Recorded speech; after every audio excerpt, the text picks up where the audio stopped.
Welcome to our channel. Today we how to connect your Uber account to Google Maps, detailed guide step by step clearly.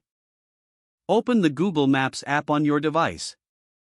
Make sure you are signed in to your Google account. Tap on the menu icon in the top left corner. Scroll down and select Settings from the menu options. Look for the option labeled Ride Services and tap on it.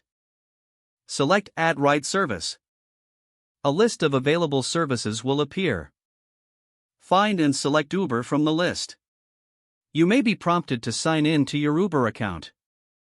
Enter your Uber credentials and complete the sign-in process. Once signed in, grant any necessary permissions that Google Maps requests.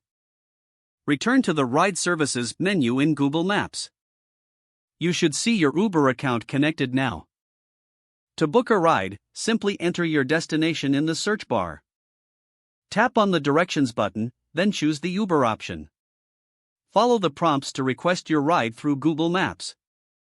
Now you can enjoy seamless navigation and ride booking in one app. If the page does not load, refresh the browser or try again in a private or incognito window. Make sure you are using the correct email address, then retype it carefully to avoid small typos. If your password is not accepted, use the reset option and create a new strong password you can remember. Check your spam folder for verification or security emails, then complete any requested confirmation steps.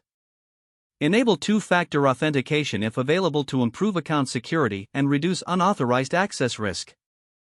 After signing in, review your profile details so your contact information and settings are accurate and current.